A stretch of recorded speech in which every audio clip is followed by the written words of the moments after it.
EMPradio.net, man. You already know it's your boy Uncle P. And this is the good brother coming to you live on the place of Revolutionary Mindz. Good morning, good morning, good morning. Everybody wake up, wake up, wake up. I'm still trying to wake up with that little hesitation this morning, ladies and gentlemen, but that's all good. We are here today. I'm here. We woke up. That's the first thing. I'm always start my day off, our day off, the day off with that statement, right, Uncle P? No doubt, bro. You dig me? Because if we don't wake up, everything else is irrelevant. I always want to say that you can't control when you wake up. So when you do, that's a blessing. I'm going to keep on saying that. I don't care if it tire you out or dry you out. I'm proud to say every Saturday here from the good brother here, right. I'm going to say it's a blessing to wake up in the morning. Yeah. I learned something yesterday. Okay. You know, we always strive for perfection. Yes, we do. Right? And that's something that I believe is unattainable. Yes. That's the only time we are perfect is when we're dead. Right. Crazy, right? It's crazy, but now this is what I'm going to say to you because our evolutionary minders out there, they want to hear, they need to understand from what vein are you shooting from. No, I get it because I know you. We gonna start with that. Okay. I know you. You always want to ask deep questions. My stuff don't go that deep. It's gotta be surface, deep. Surface level shit. It's very surface because once you're dead and gone, that's it. Foremost, that's the only time you're perfect. There's you're no perfectly worries. Dead. There's no worries. Everybody now is not just sympathy. I'm not worried about nobody else. I'm talking about me. I'm laying there flat. Yes. I can't move. I'm perfect. Move. And everybody's empathizing with you, which make you even more perfect. I'm not worried about them. But guess what? I get it though. I get it. Your life carries on through them. Yeah, it does. And guess what? Now you're worry free. Everybody else carry that torch. Right. And that's why in life sometimes it's important that people gonna carry a burden when we not here. So the least we can do, I'm gonna say it again, Uncle P, because you gave me the Master P. People like to have others carry their burden when they're here.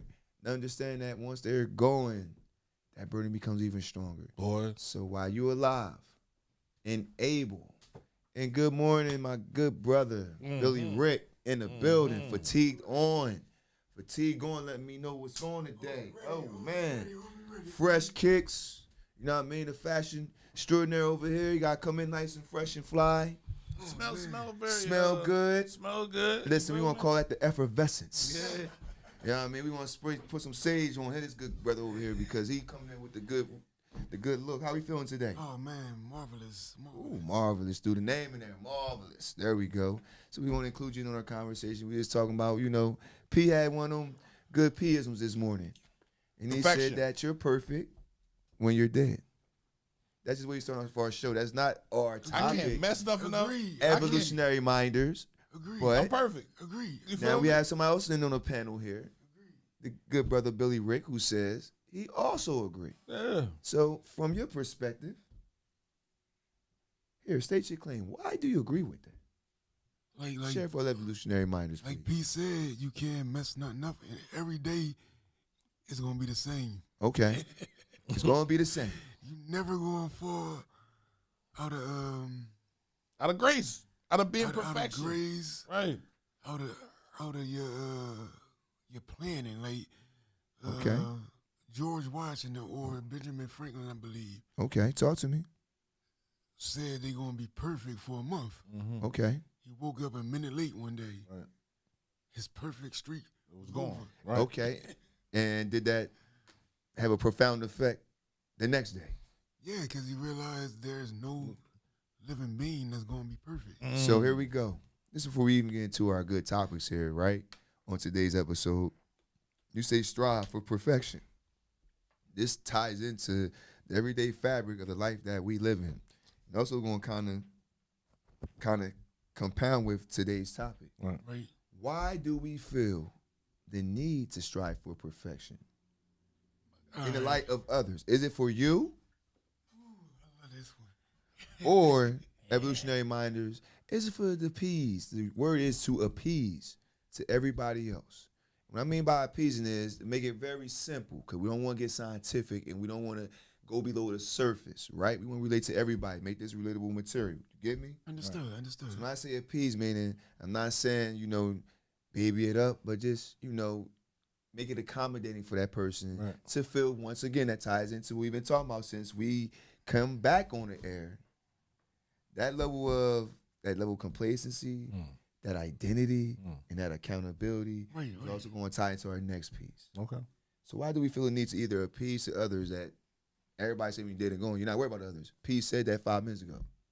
So are we trying for perfection for thyself, or the mark that we're leaving on once our name is called? From what I see, Yes. people love to appease because they're afraid to be alone. Facts. They fear solitude. Mm-hmm. You know what I mean? What I did learn in my journey, Okay. you grow higher and stronger when you're by yourself. Yes. Although collectively we're stronger. Because there's it's not racial when I say this. If you know anything about frequencies, we always talk about white noise. Yes. White noise is all the static that interferes with the real frequency that need to be getting through, trying to push through. Yes. So when you're surrounded by white noise, man, and when you're surrounded by society, instead of isolating yourself, and isolation doesn't mean you got to be away from everybody. It just means that you taking that mental inventory of yourself in those most vulnerable moments. That's just how I define it. I mean, everybody got their own spiel. I'm not saying I'm the expert because I'm not. My way don't work for everybody. But I'm just here to share with you. This is how I get through my process when dealing with that shit there. You know where Right. isolation doesn't mean you got to physically always pull yourself from something. Right. It just means, you know what, that mental burden that we carried for so long, and we all can relate. I mean, shoot, I pay many stories, right? Too many. Billy Rick, many stories, even myself, many stories, and they can go from the lightest of things to the most heaviest, Yeah. right? True story. And even when you try to isolate yourself physically, we know that doesn't really happen, especially if the person is that close underneath your defenses, meaning the more vulnerable you are to them, meaning the closer they are to you. Mm-hmm. I'm going to say it again. The more vulnerable you are to them, the closer they are to you, meaning they know you. They know you're weak. So you got no weakness, so it's a game of mental chess. Strength. Yeah. So you got to strengthen yourself with the isolation of what's the one thing that nobody can pull from you if you don't allow them to. Here we go. I'll help you out, Evolutionary Minders. Protect your what? And that. Your peace, your brain, Right. Mental. your mental. Because if that stands strong, then you're able to disseminate whether you're striving for perfection for yourself. Right. And if you want to be, I always joke about it, you want to be the Malcolms and the Martins of the world, blaze trails, but maybe don't. It's a high percentage that you might not see your dream. That doesn't always end in fatality when I say see your dream. True. Because it means people just have to say, you know what? Real quick, Black Lives Matter movement. Leave it alone. Here we go. Right? Dream fell. But we're not going to get into that. Right? We're going to drop that ball. Black Lives Matter movement. We was, programming. There we go. Boom. It's over. It's okay. It's all good. It is all good. But that's my point. It's a dream. Did nobody die? Nobody died in this battle. Somebody And died we to don't start want it. Somebody died to start but it. at the same token, here we go. We never had that figurehead that came out as a figurehead leader. Right. It didn't even get to that point. We didn't plateau Because it wasn't about that. It was about money. It wasn't Here we go. meant for nothing but I'll do all of you one better. monetary gain. Right. It's that and what happens in our neighborhoods that we say, what's in the barrel? Crabs. We only our own worst enemy. Because our lack of identity and our lack of communication and accountability, because the platform was there. You know but what? we're not You going to know- even get into that. I'm so proud you went to school, bro. Thank Right. you, man. Appreciate you. Like that come from the Appreciate depths of my heart. I appreciate that. You hear I me? rate that, Billy Rick. I Like do. that, Thank you. yo, man, you got me over here in tears. Let's get it. Like, That's what I'm talking about, Evolutionary Minders. We are out here to continue to Dude. evolve. Even myself, Uncle P here, Billy Rick, all of you, we all give each other good food. You see how many affirmations that the three of us share just in a little episode and how difficult that is. I repeat, how difficult that is to bear that same soul, which go right into our topic of the day. P, I'm not related to. We have no DNA share together. Said that we are Black African American men born and raised in this place, and you come from the place of Haiti. Awesome, love you for that, right? Right. yes, sir. Over here got Billy Rick, born and raised Black man, African American. We all in the same age bracket. Last time I checked, our DNA strand don't mix. It said we're Black African American men on this awesome podcast. Right. Am I correct? Yes, Then we sir. go to the back to Uncle P and Billy. They have no relationship either. The only shit they have is the color of their skin, not their sin. And even then, with their sin, even including myself, we all have sinned on some kind of level. So there's no form of perfection to come back to what we were talking about earlier. But to go back to our topic that we're going to introduce today, you see how we all just bear our soul in the most simplest conversation. Here we go. I'm going to ask my brothers as I'm going on with this, because I'm making a point. Did this feel heavy? No. on any level. No. Anybody feel like there was a judge and jury that's been indicted? No. As we were all being transparent. I count about 5 or 6 affirmations within the 5-minute span between the three of us. Right. I'm not even talking about the subliminal affirmations from the body language Right. to the smiles, to the grip of the hand, like, ooh, Yeah. the energy is there. And this goes right to our show and our topic today, Evolutionary Minders. And the question is here because this was a good example. It We was. just gave you a nice preview Right. of how easy it is to show your vulnerability, right? To be a straight shooter, right? To be patient, right? To be able to hear the message. I'm gonna let that resonate for a moment. To be able to hear the message. To allow the person that's receiving that message, in that particular time, I must say I'm around some Avengers here. The Avengers are assembled in this room. So they have the superpower of disseminating information very fast. Their processing speed is gigabytes, megahertz, and all that kind of stuff. There you go. Everybody don't process information like that. No, they don't. Suffice to say, when you come into the room, you read the room, and we read the room with people that you have no DNA ties with, it is so easy to bear one soul. It is. But then when we take away the one common thread, which we have no control over, because you have control over conversation, right? You have some kind of control over your emotions, Right. Yeah. unless it is skewed by libations, Other inebriations, traumas, anything, right, right, right, trauma. right. What we can't control is our DNA. True. But your DNA says the code says it's a code, Mm. like La Familia, the Right. mafia term, Right. like Cosa Nostra, the mafia term. Right. We are family. Right. Forget attack. It's ingrained in us. Mm-hmm. I always say Gatorade. I use that reference. I come from that generation when it blew up. Oh, And the saying was always, is it in you? It is in you. The DNA is in you. Right. Right. The DNA is in you. Listen, evolutionary minders, loud and clear. Listen. We You just just had. got it. You just got no, it. I Right. just learned that. Right. Right. I just Talk learned. to me. We always let's teach you a moment. Talk. Cause I don't like when he spark me, cause Right. he be going and I'm like, I'm flattered, man. he be charging me. Listen. I'm like, There we go. But you sparked That up, is bro. the That's how it energy. work. That's how That it is work. the evolution. Absolutely. We are going to grow, and this is look. I grow too. I really just learned that in class Thursday Talk to me, that talk to me. 1/3 of our DNA already determine who we gonna be. There you go. So do you really have any control over that? Right. We do, but some of us don't think we do. Right. Because 2/3 is our growing process, Right. and some of us don't want to grow. No. Right. What we call that the CZ. Wow. What we call You know it? what I mean? What I call that for you, Uncle P? The CZ. I'm gonna get you out of your what?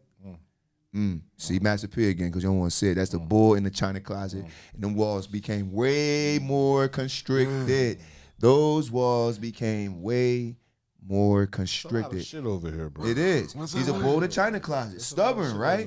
over here. And I've ran through the China closet so many times. I just want to sit. Comfort zone. He's emoting. Yeah. You know, if you don't know what emoting is, that's when you're just sitting and stewing whatever sit. aura, albeit if it's negative, positive, or both. meditate, And like, right. In the think crock about pot. how to move. Right. In the crock pot, slow cooking, simmering. So since we've been slow cooking, I've been giving all this cliffhanger evolutionary minders. Do it. Here go the soul cook. We don't put all the ingredients into the pot, but we don't even know what the hell we cooking, right? So this is what we cooking. We cooking up this day on today's topic of Revolutionary Minds is family, pride, and the cycles we don't talk about. Boy. And also being too proud, okay? Understand that being too proud comes in so many connotations. We're going to talk on that. We're going to get into that. This is going to give us space to cover roots of family dysfunction. When I say roots, you got the lighter roots. You got the deeper roots that go, it's generational. We always talk about generational wealth. We never talk about generational health, especially mentally generational health. We always focus on the superficial. Money supposed to make us healthy. But guess what? If I have that conversation and tie into everything else, once again, we're not going to be healthy on any level whatsoever, no matter how you call it. Also, we're going to talk about why is reconciliation so rare? If I love you, DNA-coded brother or sister, mother or father, aunt or uncle, cousin or cousins, first, second, third, fifth generation cousins, the ones that even that's not your cousin, family. Hey, call them family, we family, right? But the one common thread is we share the same DNA code. How come it's hard for us to reconcile? And once again, why do people run outside their family? To seek solace, to seek counsel. Because they can lie. They can lie. They can, and we're going to get into that. We're going to jump into that. How about how the proud man box shape men, both as protectors. Let that resonate. Both as protectors. Because that's something that needs to kind of get its swag back. Right. We do that. Don't get highlighted enough.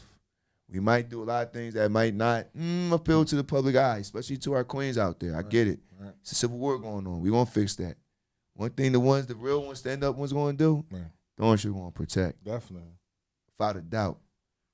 Ask me 10 million times, I'm going to give you the same thing. I'm here to protect first. It ain't about me. It's about my clan. There we go. Also, we want to talk about them being prisoners of their own pride. And a lot of times, being a prisoner of your own pride is a form of your communication because your ego is getting in the way. Because you don't want to be told that maybe your ish don't smell right on this particular day this morning, or the way you responded to me body language wise. I don't even make a preface and point. Here we go. Had a scenario where, me and my wife, we've been together for a nice minute. We have learned the art of communicating without saying a motherfucking thing. Right. She can look at me if I say something. Oh, yeah, you're right. Cocky, yeah, you just did it, thank you. Gave me that look, right? Yep. And that can let me know a lot of things. Right. It could be lethal. Right. It can be the most sincere. Right. Like, yo, maybe you just need to kind of soften up. Right. But the main thing I get from all that, when I get those looks and I give them back to her as well, is like, this is that moment where you got to read the room. I know you. Read my vibe. And I'm giving you an extra set of eyes because maybe that area you're vulnerable at. And I know because I've been around you. Right. I have laid next to you for 20 plus years. Right. I've been in college with you before that. Right. I have, even if I didn't know you 20 plus years ago, right? I know. And by the way, happy anniversary, baby. Your thing was yesterday. I gotta shout that out. Happy anniversary. I don't ever let my personal life get into things. Happy but anniversary, I have bro. to shout that out. She is my rock. She's special. As usual, you my queen. So I gotta shout you out, big. You already know. Love you to death. But That, you know that come from paying attention though, right? always. Every couple don't pay attention to each other. Yes. So here we go. Now this is what makes it easy. I just loved when this group come into here and we started just, because you used a key word. You said couple. It's easy to be transparent with somebody that's your couple, right? Yeah. Wouldn't it be easier to communicate with somebody that you don't have to appease to that much? Because there's an obligation when you with somebody, right? Yeah. And here we go. The obligation is not to make them happy.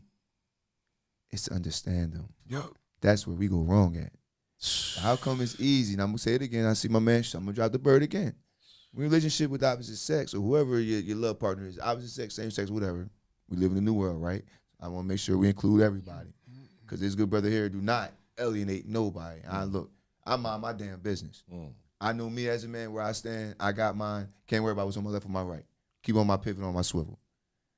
But the point I'm trying to make is, whatever relationship that is with somebody that you're close to in that way, where you have that deeper relationship, it's easy to communicate with. And sometimes it's not when times get tough. Don't you think that the weight would be even lighter when you're talking to, like, your family? Because you do have something invested in them, but it's not that you have to kind of, see, you're working with this, maintain that relationship as your sibling, as a child to your parent and vice versa. But with somebody that you with, way different. You're maintaining that friendship, but also other things, that relationship, and then there's other deeper things because they're with you. So how come it's easy to, one, these are things that we're going to talk about today, and we're going to have them in different sections, right? Yeah. So I want y'all to think of that because that's going to be like the dominating topic or thing that's going to be in all of our talking pieces. See, I'm on a track with you, right? Yeah, I know. So I'm running with you. Run with me. Come on, let's run. Like, Grab it.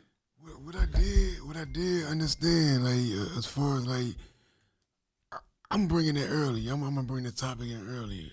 As far Start as, with like, the rabbit hole then. Let's get it. We want to listen. why do we run to people outside our family Okay. for healing?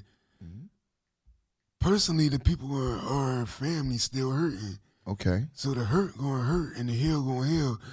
You only can run to somebody that's doing in the same process as you. So you're looking for I'm asking, so our evolutionary minds gonna understand this. When you're in those situations, you're looking to relate to people that can empathize. Yeah, like they gotta heighten your medicine. Right, yes. You remember It frequency. gotta be authentic. Frequency, like Yes. you shock me when we get together. Like Right. you boost me up. Exactly, I likewise. can't come to you and you still whining, and I'm trying to Right. rise above what was having me I me whining. I gotta get you right. Yes. Okay. Yeah, so I can't take steps backwards No. when I'm looking to take steps forward. So you're saying, I'm just making sure that our people are interpreting the way I'm saying it. So you can step in and correct me if I'm wrong. Yes. You're saying that this is the reason why you approach it the way you do. So you won't have to keep on pretty much repeating the same cycle again. Indeed.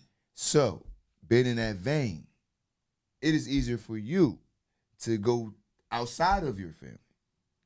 Right? Now, what I'm saying, all right. I'm asking. That's why I want to make sure This is what I want y'all to understand. If you Okay. present a problem to a family member that haven't healed from that same problem, They are actually dumping more onto your plate. their level or their understanding of forgiveness haven't set in yet. Right, okay, I get it. Because So- they haven't healed. Yes. And that means when you're bringing something to the table, and it's about them whatever, if they chime in on it, that's like ripping the Band-Aid Or they off. dismiss it. Right. I ain't trying to hear that. So here we go. Why? How come it's hard to get over that proverbial hump of healing? I mean, and why do we? Here we go. If we know that family member Yo, already have baggage out the wazoo, right? We know they're trying. We gotta give them credit. 'Cause we all, once again, we're not here to, ostracize any group or make anybody feel like we're zoning on them and putting a spotlight on them like they're not playing a part, or we don't hear their plight or feel their plight. But the family member that got the baggage, right? And initial baggage never got addressed. You pack that away, we put a rug over it, keep it moving. The next piece of baggage come on, you compound that. Over time, over years, right? We can even say decades, right? yeah. It builds up. It starts to shape that person. They become strong, Indeed. which makes them, and agree with me or not, does it make them more unapproachable when it comes to maybe, like I said, being able to be transparent to them? Because they aren't building this wall up, you already know what you're getting into, first of all. This person already, I'm not going to get the best of counsel I'm looking for. This is a person who I always go to, because it seems like that's a conundrum we fall into. That person that you're describing has these character flaws that really don't uplift the person who needs to kind of, I'm trying to get this baggage off me by, doing the right thing. Yeah. Because guess what? If you're a novice to this, you're new to this, right? Yes. You're just trying to be transparent. You go into your family, walking into your family, Right. and you run into that family member that's, like they call it, doubting Debbie, Yeah. pessimistic, or Yeah. whatever it is. They just got they haven't shaken off the ill wills. You're very impressionable, especially at a young age. You going to the people that you are the most vulnerable to. Indeed. You're at an early age. And most times you're going to get what you don't expect, right? Rejection in some shape, form, or fashion. Man, it'd be more than that, man. Be more than that, but that's just the surface. Look, all right, for the simple fact, right? 9 times out of 10, a mother tell her son Go ahead. that you're not gonna be anything but like your father, right? Why is that? Okay. Well, once again, as each point, I want us to anything that I know that would enlighten the people that's actually listening and taking some of the information and using it. Remember, the premise of this whole show is to give out good food. Yes, sir. Yes, sir. So we're going to slowly walk all this stuff down. So let's kind of not go too deep, right? But with each point that you make, Yeah. you gotta give it some. All right. He might look like his father. Okay. He's going to have characteristic of his father. Right. So the lady on the other end, the mom, when she's in that moment when she's in her unfiltered moment, Yeah. what do she see him on the other side? She don't see baby boy. She don't even know her son. Right, because that's Cause she already gave him his father characteristic. Like, Right. you don't even know this kid. so pretty much you're creating a chameleon. Yeah, not just that. You charging an innocent child Yes. for mistakes and actions that a man already made, bro. You're making one apple spoil for the bunch. Already this. I'm gonna speak from my perspective because I was a straight A student. Okay. And I was great in football, but I was told I wasn't gonna be shit. So how did that make you feel? Man, like I wasn't gonna be shit. So that made you press harder out there. Nah, it made me just say fuck it because Okay. the village that was raising me, it was more naysayers than yays. So with that make you build some fortitude mentally. Could have, but it didn't at Okay. that time At because that time. I was too vulnerable. Okay. Like So you were still trying to reach. You still trying to you. I'm still sucking. Like, I'm still sucking from the roots. Got you right. I'm basically sucking from the roots. Okay, but nothing was coming. Hell no. Right. Like so it's like you made me into my father Right. before I even had a chance to determine what the hell I was gonna be. And now, as a grown man, at the age that you are now, we got a couple decades, and we can say at least 3 decades, 4 decades of life. Right. Now that you're able to take your characteristics, right? Here we go. Since we're in the rabbit hole with you, we never leave this off. We're gonna go in that rabbit hole. Definitely. We know sometimes evolutionary minders, when we go into the rabbit hole, we go deep, you know, because not deep where the subject matter is deep, but feeling that peace so you can understand. So I'm going to put Billy Rick in his rabbit hole, because obviously this is something that he would like to share with you. So I'm gonna say this to you, good brother. Looking at your character traits, pros and cons. I'm gonna say we gonna highlight your flaws first. Right. Know what? Because we're trying to change the way people think, right? I always say revolutionary minds. We're gonna do things different. We always lead with the bad stuff about stuff like this kind of thing, right? Understood. So let's start off by saying, what are some good traits that you now know, now that your mind is way more refined as a 40-plus-year-old man, that you can say was passed down from traits of your father? You don't got me every single one. Just give me maybe 2 or 3. He family oriented, Okay. right? So that stuck with you because you've been saying that from the first show. Yeah. That's it. He family oriented. Okay. His children come before anybody. Put children first. Always. You know what I mean? Stand up. Hard worker. Don't give up. Solid work ethic and persistent in what he do. And these are all things that you have pretty much synthesized even more, heightened because of where we live in. Like, you're going to be better than your parent. Yeah, That's not knocking your parent. Parents paved the way. My kid's going to be better than me. Supposed to. Like. Supposed to. That means that's the true litmus test of success as a parent. Yes. Doesn't mean money-wise. Once again, this is the way you carry yourself, the way you move, how you handle yourself in situations, but not to get off topic. Back to this character traits and flaws. So that helped you. So his strong traits, pretty much, you emulated that to a T and then some. Yes, sir. It suffice to say that. Yes. So now we're going to get into the rabbit hole, where you're going to be transparent in your own right, on stuff that you're willing to share. What are maybe 1 or 2 dominant flaws that you know you still have a hard time, even now today, that has been passed down to you from, I'm going to say this, I'm going to say the words right so our evolutionary minders understand, Right. from the verbal trauma, right, in a sense, or just the physical absence trauma. I'm just throwing things out there, right? Just from the dysfunction of a person is not in that moment, they're not in that space to be responsible for how they want to be, trauma. But the list goes on. What are 2 flaws that you know that still carry with you that you have to work on? I'm still too nice, man. Okay. Like, so you look at it as a flaw. Yeah, because I would put myself second before Always. and allow somebody to reap my benefits. That I was like, say I was about to go grab something from the mall. Yes. Treat myself for the simple fact I work hard. Okay. Right. Somebody hit me up. Yo, I need a couple $. I'll go give them the money before I treat myself. Not knowing, like, in my head, like, if I ever need a couple $, I know they're not going.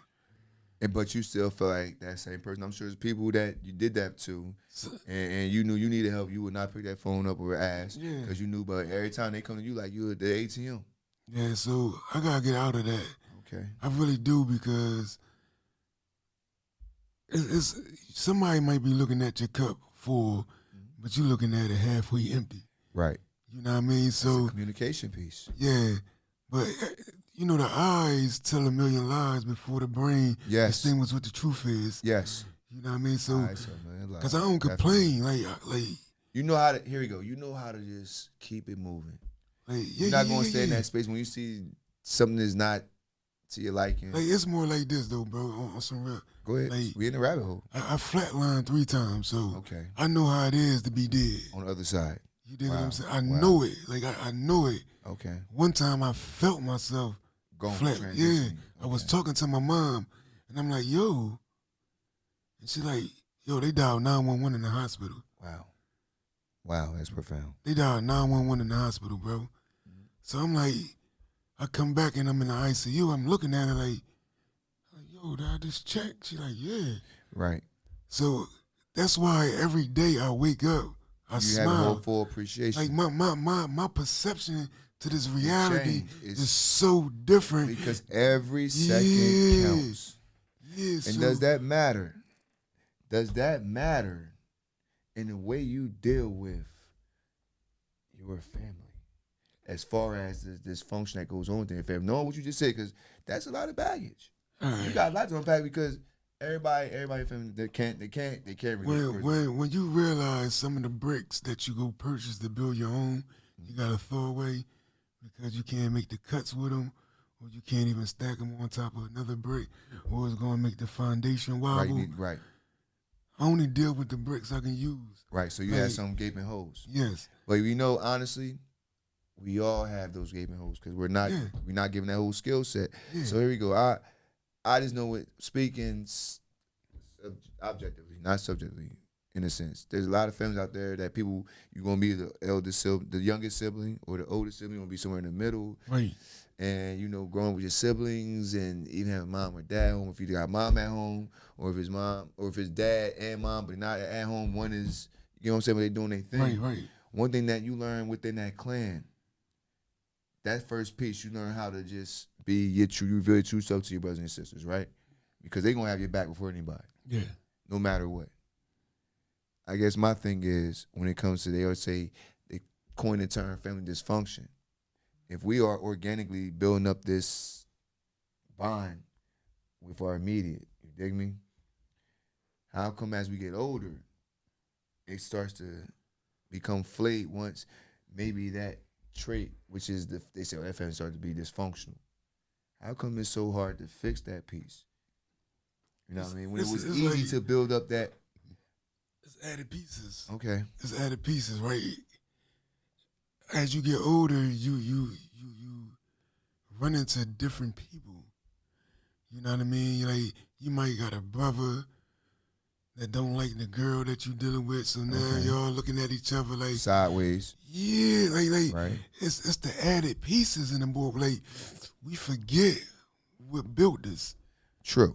And because we start looking at the pieces and stop looking at each other. I guess the question is, how can we look at the thing that built this to get over those petty things that make us build up these walls, these barriers? Listen, I'm a sibling myself. I have siblings that bleed throughout their lifetime. I'm 40-plus-year-old man. All my siblings are older than me. Right. And I'm talking about past, present, even going to the future. There's been issues across the board that, for better or worse, at some point you got to come to the table and have that communication, right? Right. In some instances, the communication, just by necessity, it had to be had. Right. But even though you had the communication, doesn't mean it's the right kind of communication. Because when that emotional piece is flaring, and you're having that raw, transparent moment, this is where dysfunction begins, because both parties have some form of baggage because they come from the same family. Right. So at some point, somebody gonna have to stand down and be the one to understand. What's hard though is that if one of them takes that baggage, right, and it's never been reciprocated from the other ones, where it's kind of, it will never be equal. Let's believe in that. There's no such thing as 50-50. That's just a arbitrary number out there. If I'm carrying 60, I can't at least carry 40. Carry 30. Help me, right? So we can deal with this baggage together. So it won't be an imbalance. So when we're trying to heal, we are moving each other up. Versus all we doing is bumping heads. That voice ain't there no more. Right. How come that voice goes away? What are some things that makes that voice goes away? Evolutionary Minders, I'm clueless. I would love to know, because this is something that if anybody can. The elders.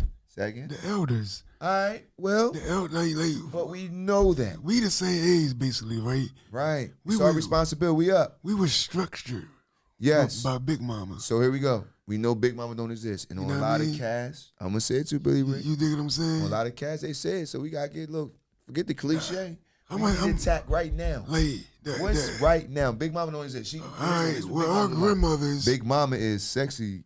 our Mama. grandmothers Fly at Mama, right? kept us. I'm going out on Friday night, Mama. They kept us intact. I'm not that too old, did my child, Mama, Yeah. right? We ain't talking about Big Mama that got the that's making ham hocks and all that. Those days are over. Yeah, that's what I'm saying. Like, Right. like that disappeared. It's done. Like, so how do we evolution? We have evolved. So you what? can't. It's right now. I don't even use that word. Can't I mean, you. never be in anybody's vocabulary. We gotta restart from the surface. True. So with that being said, restarting. It's not got nothing to do with physical appearance. How come since Big Mama knows this, that had so much clout? What are the moms? And we can't speak because we're not females. We That's the sad part. grandpops and grandmoms. We now. are the grand. So what are we doing to show that we can stop this dysfunction? Because in our age bracket, this is where it's most prevalent. Yeah. From this age on up, there's civil wars left and right. Pow, pow, pow, pow, pow. So right, look. You got 20 mothers, right? That's Okay. grandmothers. Okay. You got 17 of them still twerking. All day. So, because they're not here to defend themselves. So how can the 3 great grandmas, not great grandmas, but grandmoms that are great, Right. be seen within them 17 still twerking? Right. And how do they approach her? It's tough. Because how she's going to take it once one of them approaches it, she going to be mad like, man, well, your hip don't work like mine. She got 16 backing her up. Right. You only got 2. Right. So who's standing down? The twerker. The person, but guess, is she going to stand down? Nah, Right. The twerker gonna overshadow the one that's telling her, yo, won't you calm down? Right. You And got a bigger responsibility. and as this one that's trying to put that message to the quote unquote. Oh, she a hater. She a In hater. her eyes, she's a hater. Yes. Once again, when we gonna revolutionize our minds and get out of that mindset, it's not that wasn't bad criticism. You're my friend. I'm just telling you what it looks like. And No. you are representing me because we're grown. Okay, we're not over the hill, but then there's still a level of, here we go, there's a level of class, right? And with family dysfunction, I say that because there's a level of class. You can have a difference of opinions with your family. Yeah. Marlon, you have different. It's okay. That's human nature.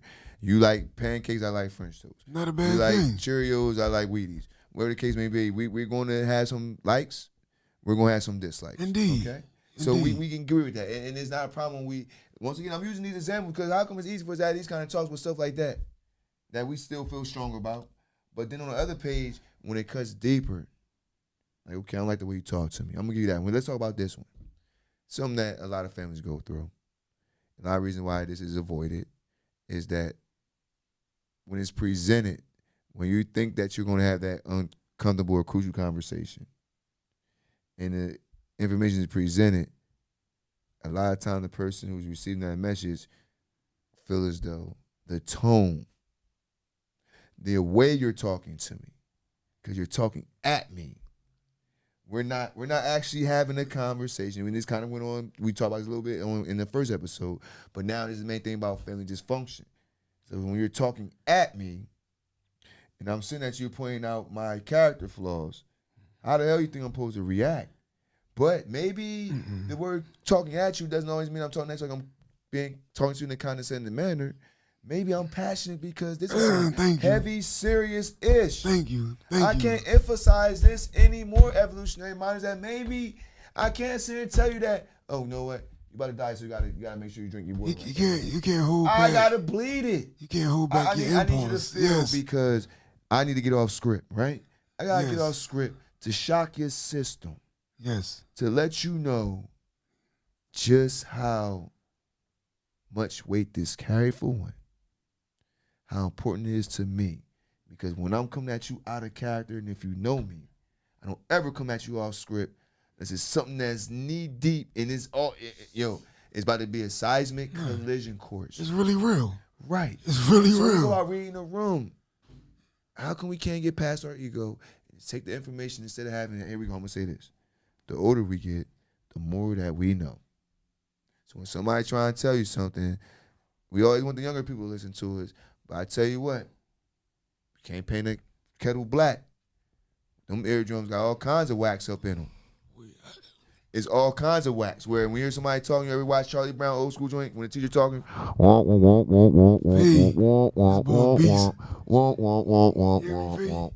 Beast. And then Charlie be like, hey, teacher says such and the teacher. And then Charlie Brown say, yeah, and the problem was 4 times 5 was 20. And is that the right answer, teacher? And she's like, what are you asking me to do? That's a block. Charlie, who's trying to learn something from his teacher. Why? Purpose and why was they making the teachers and all the adults on Charlie Brown muted voices? Look behind it. Yo, it's subliminal. Because we all turn to little kids. We want to have our way. And who we talking to, that's how they sound when they say anything to us that's going to be helpful to us. Because we too busy being Charlie Brown in the classroom. And we going to hear our way, my way. Here we go. Sinatra, Old Blue Eyes, part of the Rat Pack. He made a song, Have It My Way. So there you go. I got a question, right? Talk to me. Having a discussion with someone you care about that's going to respond in a child's manner. Yes.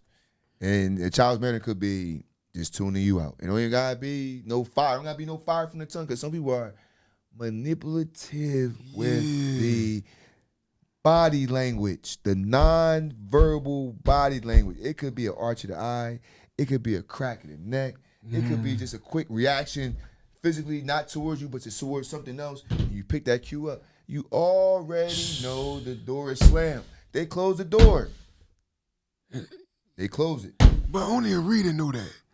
Like, but guess what? Here we go. I love you just said that. Evolutionary Minders. This is food for you. Only a reader. He said only a reader knows that. But when you live in this life, aren't you supposed to be reading every room you in? Damn it. Everybody don't read. Aren't you supposed to read in every scene? Here you go. I'll give you an example. When it comes to that paper, right? I guarantee you the most uneducated person gets very educated when he or she's handing their money over to another entity, especially if it's a significant amount. Yes, sir. Yes, sir. We are not pulling that plug. You might say you want that Bugatti, right? I guarantee you, and if us get an NFL contract or NBA contract, got this signing bonus, even though you got all the mills in your account, I guarantee you when it's time to make that purchase, it ain't gonna be too free flowing because like, damn, that's a lot of money. Hold up, I got it though. Damn, that's a lot of money. Now you start taking other inventory. Is it worth it? I'm putting into this. Right. Is it gonna last long?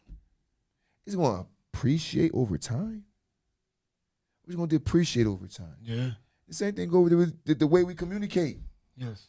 Because if we don't take inventory into that, and we don't address the elephant in the room, Mr. Relative problems that we may have, not saying Mr. or Miss Relative problem that we may have. Right. If you don't deal with it, over time, what's underneath the hood of that car? Hey, but viscosity breakdown. Right. Car gets overheated, the pistons start firing up, and things start breaking down. You might need to tune up your oil change, start burning your gas more. You just wearing on your car. Yes. That's why a lot of people can't keep the same car for no more than 10 years a day. What makes a car in a human life any different if you don't put into it? I know I had a Honda Accord that I put 280,000 miles on. Easy. I got 5-7 years extra on my shelf life on that. Yeah. How come we can't invest into the way we approach our conversations so it won't build that dysfunction, so we won't take it personal? And that's the toughest thing. I know last week we talked about accountability. Well, this tied right into that, but even more so because we're highlighting the dysfunctional family. Let me jog your mind right quick, if you don't mind, right? Look, right? That's me running. I'm listening. Go ahead.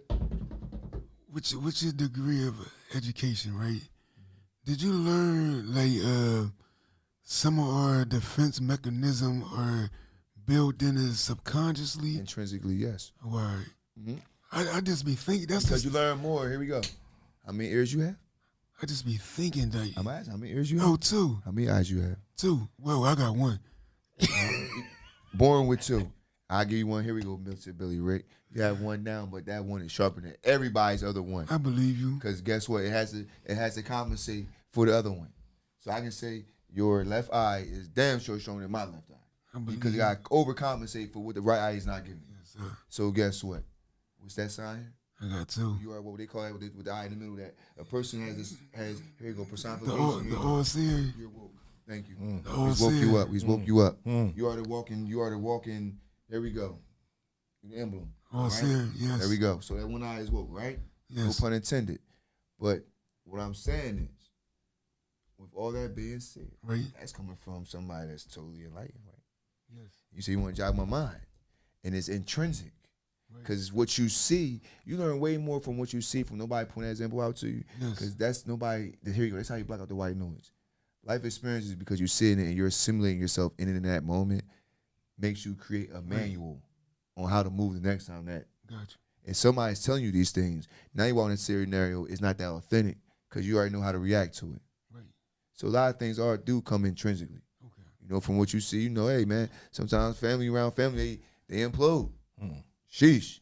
Some people cannot excuse themselves when they implode. Gotcha. How many times y'all get a family member to just go out the door, go get in your car, we'll talk about when we get home.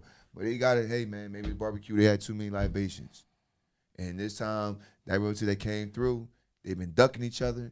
Like we talked about in other episodes, people want to try to use alcohol as a way to speak their truth. Well, there's a prime example with a toxic or dysfunctional family that's going through some things. Right. I want to make sure we coin the term dysfunctional or toxic. Doesn't mean there's a bad family. That's nothing. That connotation speaks, it resonates in today's society. So, all right, if you know, me and you brothers, right? Like, same dad, same mom, right? Yep. If we know we got a problem, Yes. do you wait till we having a cookout at mom and dad? No, you gotta read the room. Civil War's Right. over. When there we go. We rectify our stuff At home. between us two. When we come home. Because nobody else And got preferably if you have somebody, especially if you have siblings. Right. You always need somebody else there, the third person. This is the kind of, we're not here to, nowadays things lead to just slinging, pop, pop. You need the other person just to kind of like, look, man, all right, you might get some ish off during the initial. Right. It's raw. Y'all have danced around this elephant in the room for, it could be years. Right. Well, I'm trying to be generous and give it a couple days, but shoot, some people have things, they unreconcilable differences that, years in. Right. So finally, you get in the room, you got to expect the initial is going to, both sides, that person going to get their parts, their thing off, right? Right. Then it's going to reciprocate. Once the person get their, you done now? Now it's my turn. I'm going to, Got you. right? Got you. But during that time, we don't ever get past that service because we allow ourselves to fire off. Mm-hmm. We fire. I'm allowing, it's a freeway. Family know about this. You getting the texts and the group chats and all that, and the little calls, this person called his family, trying to form a team, they shooting that information. Right. It's okay to shoot it. But then at some point, you gotta stop firing. We done did that. We got that off our chest. Right. Now we did all that. We got it off. You heard I done said everything I needed to say about whatever you did that was unfavorable to me, and vice versa. Right. Now it's time to be the adults in the room. I'm gonna repeat myself, Evolutionary Minders. Now it's time to be the adults in the room. After we allow ourselves that time to, if we did have a lot of baggage, we done fired off, and y'all said y'all part. All right, F you, I don't care. Y'all did all that. It's over. Next time we need to be around each other with our family, especially when we have kids that's emulating these things. If you want to break the cycle, at some point, you got to think outside yourself. The biggest problem is we are so we can be so selfless when we need to be, right? But when called into duty to be selfless for the greater good, that's like pulling out the biggest sword tooth in your mouth that's stuck to all your roots. It's tough. That's work. It's work. And unfortunately, as you pulling it out, it's going, you grab the tendon, it's painful. Mm-hmm.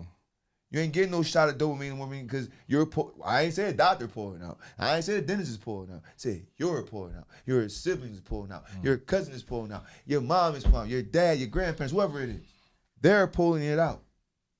So they not pulling out and hit you with a shot of Novocaine. This numb you up. Once we sit in the room and I know you got a problem, Uncle, we got a problem with the way you moving.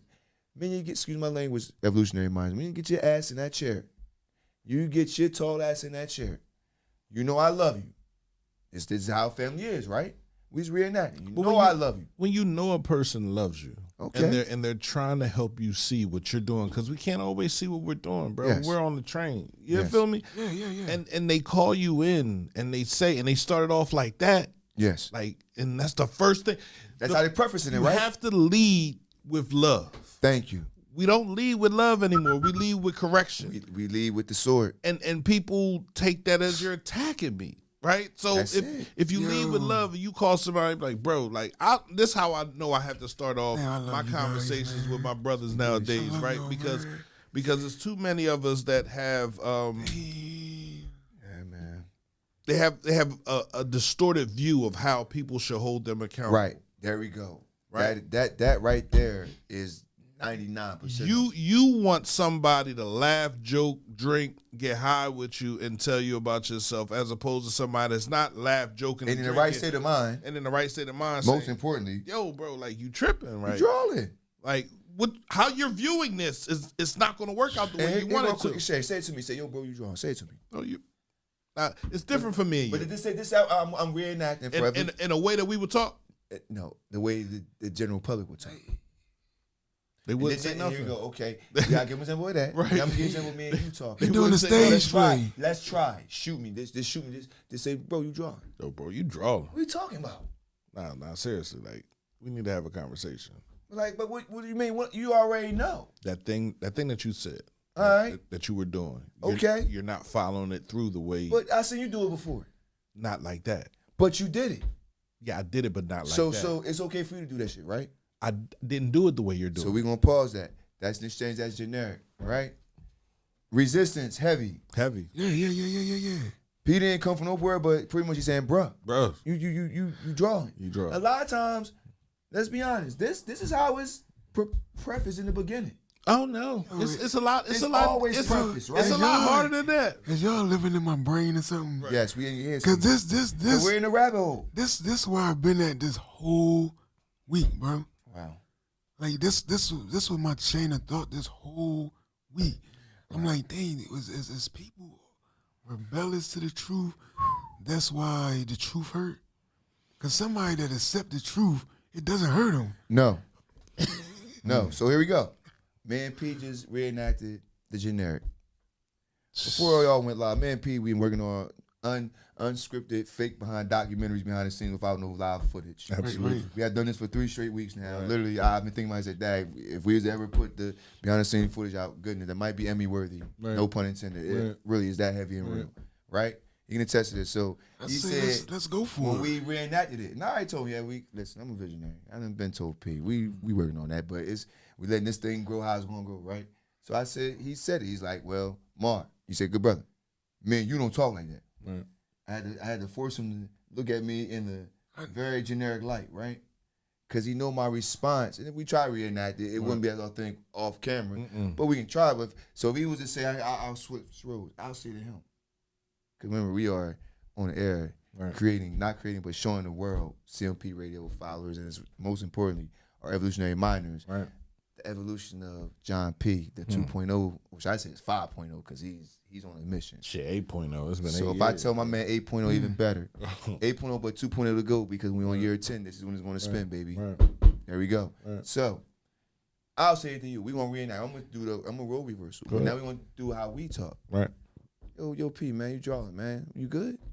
Nah, not really. But why you think I'm drawing? I know a lot of times when you're talking about things that you're passionate about, bro. Like lately, I'm feeling that heaviness coming off of you, and I can tell that I'm not setting that fire in you. Nah, I don't really have a fire like I used to. But why is that? Everything, life, bro. Life. My kids, right? I think for the last 8 years, I've not ignored them, but trying to get the radio station to continue to move. Right, I didn't pay as much attention as I should have to my children. So So as you can see, we'll stop there because we can definitely go deeper. Right. And this is not even rehearsed. Literally, like deep. This how me talk off camera, and literally the other way around as well. We don't have the same DNA, but we can approach it in a way we can be sensible. That was a Netflix. We can be sensible, right? I think I'm different though. I don't have a problem with being different. No, right. Say it again. No, I know I'm different. Thank you. I don't have a problem with being held accountable by people that love me.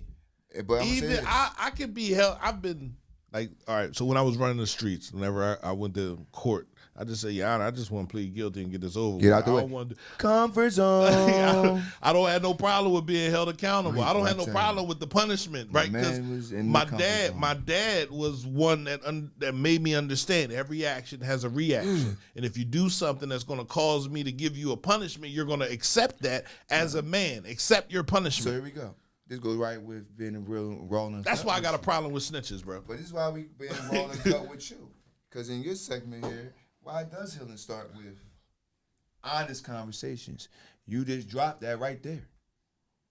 Why? Why is that the main ingredient to get this ball rolling? Because everybody try different approaches. We try to shower you with money.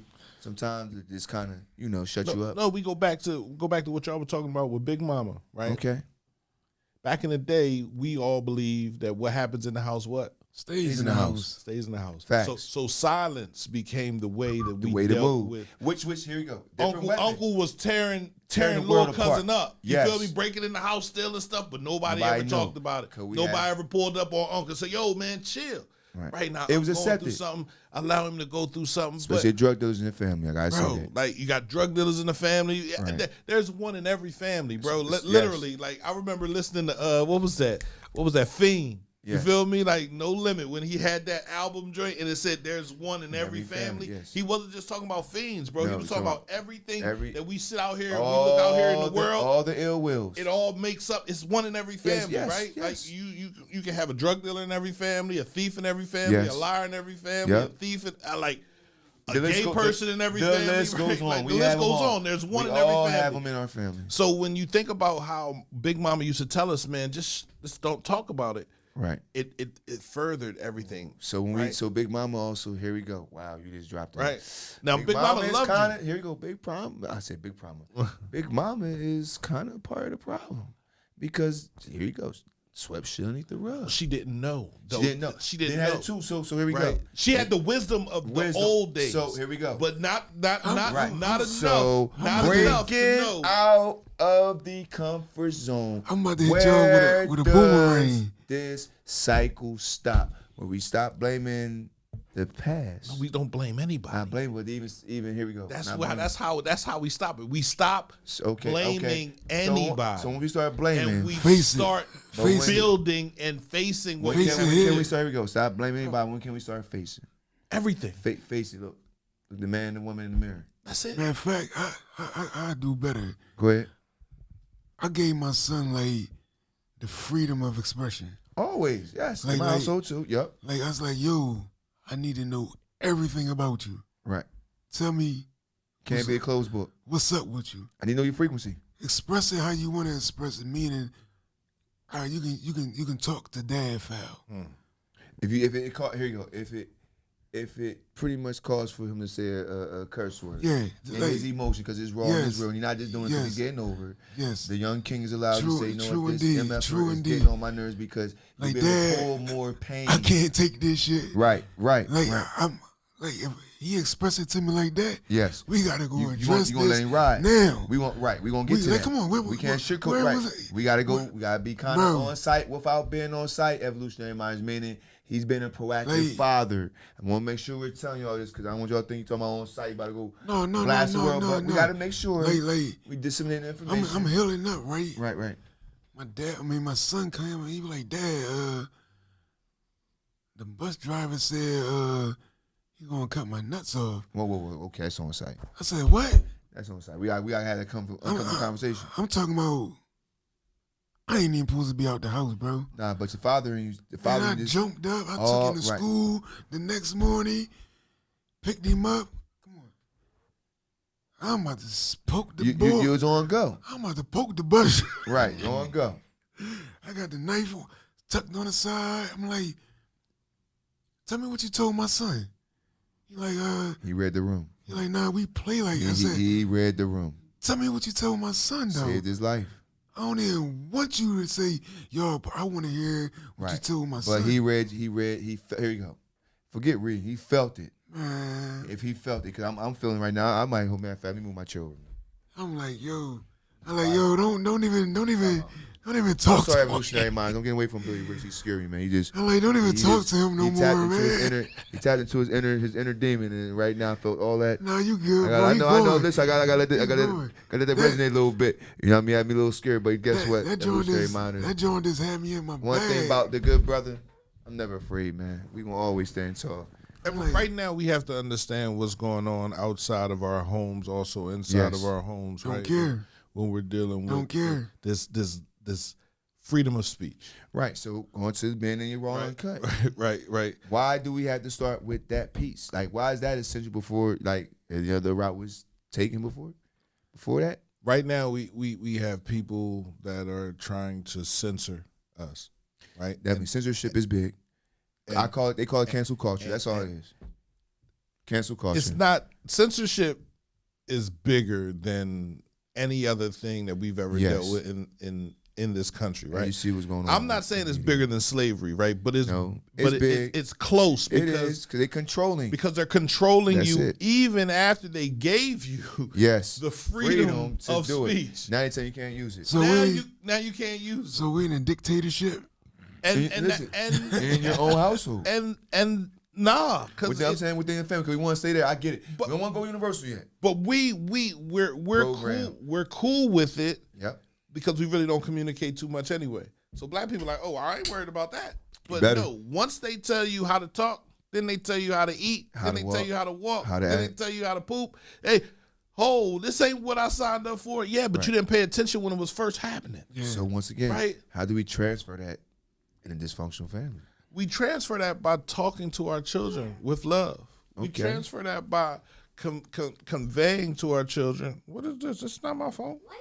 But you say conveying to our children that that's not my phone. That the proper way, the proper channel to get through things would be to, instead of pushing things underneath the rug, right?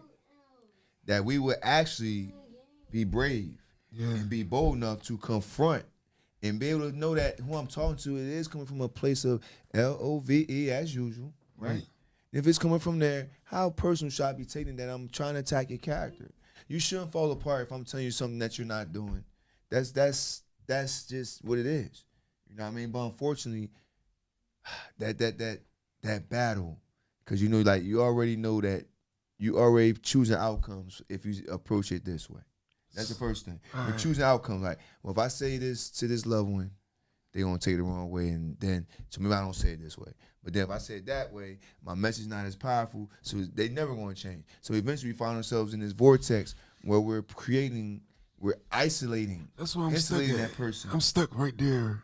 What you talking about? And it's tough. Right now, like I got a message to deliver that I need to say. But you gotta know how to. But that vortex got you. Don't know how to go about it. I'm pushing them further away. Right. So I'm gonna say this.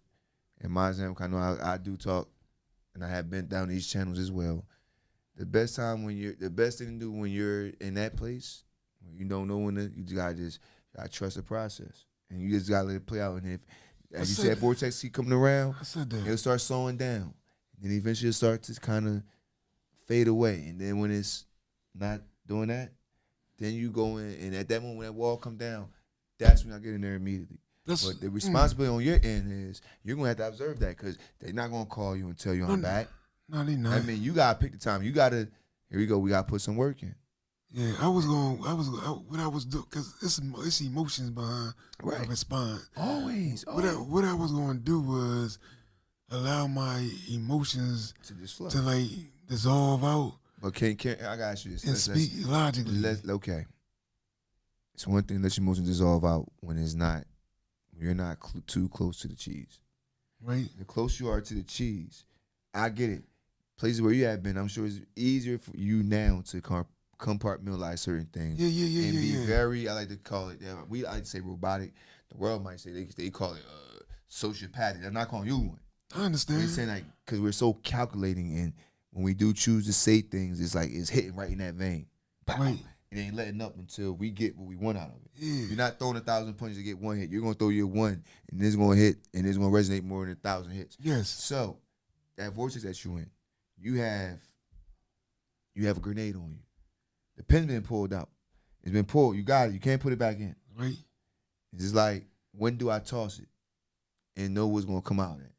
You toss it while you feeling all that, well, you know, it might get tossed back and blow up in your face. Indeed. You gotta let that calm down. But in the meantime, here you go where I'm gonna say to my evolutionary minders, you're gonna have to go out of your way and read that. You can't get anybody's assessment how that person had they been chilling. You gotta do something. You have to suck your pride up in the moment.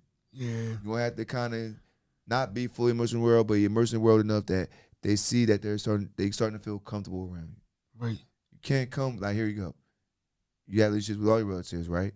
But let's be honest, if you're not keeping them warm and you come up with something heavy, you haven't kept them warm by, what I mean by warm, meaning communicating and just being involved No, in I life. have. Right? I'm not saying to you, I'm speaking Right, in general. when we're not keeping them warm, Yeah. when we do come with the heavy, it's going to be taken that way. But even when we keep them super warm, because it is a heavy, and obviously when it's super warm, they thinking at this point, here go the other piece of that. Because everything is going so smooth and high, right? Right. They start to have a false sense of security, thinking that they good. They don't need to be told that. So even though you keep them warm, at some point, just like with you, they've been warm with you, and then somewhere out the blue, hit you somewhere out of left field with a cliff, and whoa, where'd that come from? Well, in that moment, you had to catch that. Right. You had to catch the stray. That don't make no difference than when you give them their stray when they're not as warm, right? Right. And that wall come down, you jump in at that right moment. I won't go on a limb. I feel like that would be the perfect time. That'd be the only time you can do it because it's like a reset. They'll be more receptive because they done got over that, and you show through your actions. I'm with you, man. But don't mean because I'm not saying nothing now. We're going to have this conversation at some point because we rolling. I'm saying we are this like that. You my peoples. It's imperative that we have that conversation, and we are better than that because we're older now. Maybe when I was 15, 16, 20, even 25, 30. I'm way more brash Right. with accepting to be able to sit down as a mature man now and say, you know what, we can talk. But I'm gonna be honest. And me, that always been me.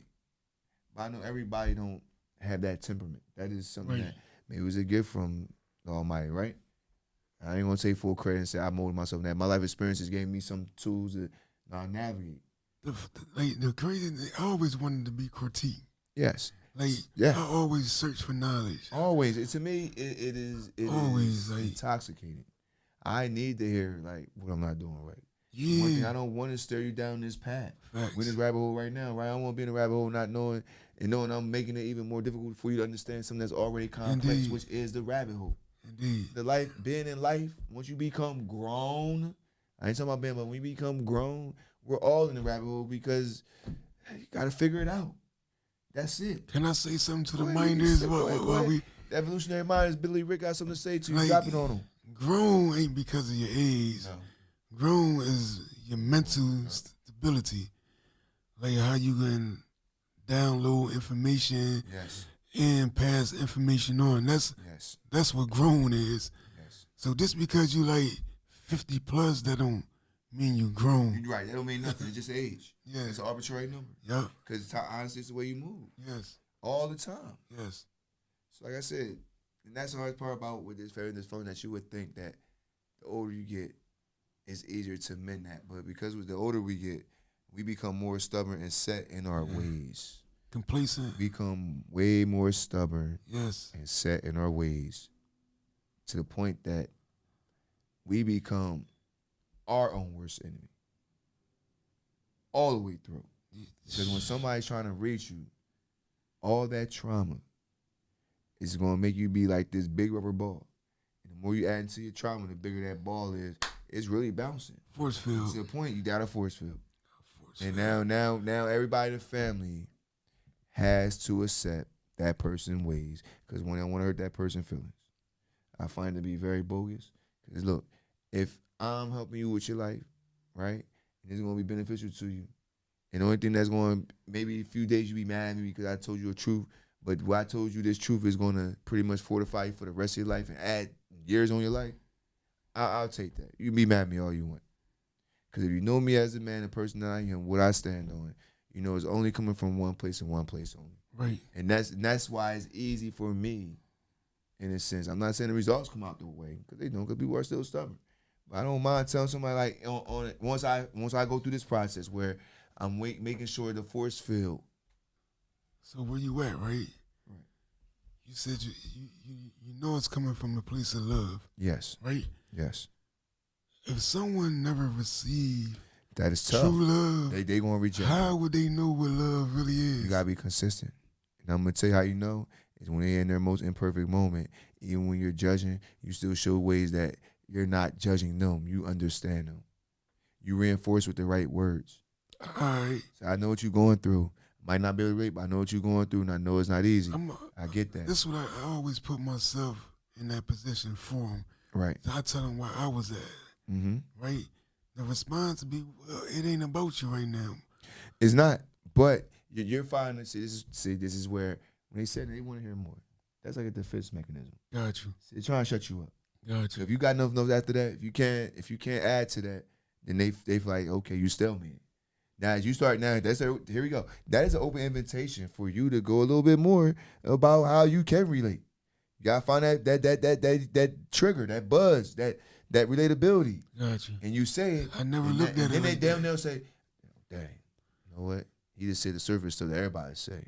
He just said something that I know only I. Okay, he might be on something. They're not gonna let you know, but they not gonna shoot you down. This what I'm talking about. Reading wrong. I never thought that could be a defensive mechanism. Always. So let me tell you what people do nowadays, way more than yesteryear. We have become masters of avoiding everything. That does not appease us. The social media has made us be master avoiders. Because we can go onto our platform, and everybody on our platform, we share a comment through. Y'all agreeing with me, all my people, just y'all my followers. I'm supposed to rock out. So if you got people following you, or however many people following you, wherever your stance on, they might disagree with you, but overall, they people they rocking with you. They're not talking to you in the physical form. They talking to you in a social media form. So then you build up this whole other thing because of that. I don't like you right now. I know you're not supposed to like me. I love you though. That's you just said you don't like me, but you love me because guess what? They are the main remnants of what kind of conversation? An uncomfortable one, a crucial one, a one that you want to hear, one that you have to go through, one that you got to see through, one that you got to disseminate, cultivate, all that type of thing. We're going to extrapolate. I understand something they say if somebody say what they're doing while you saying what you're doing. Right. Share the same lenses. They don't care, but in reality, they do care. It's just that you jog. It's improvement ground. I can't stand this. Listen, Billy Ray, we are from, we all probably, I'm going to say this. Here we go, disclaimer. This whole term everybody saying they so street smart, yada, yada, yada, right? I was at the corner, my guy, Hova, can't talk about if you ain't lived there, right? These are all terms, right? Right. Me and P had a little powwow with Hova this morning over one of his things. He had a song, The Allure. Keep calling me back.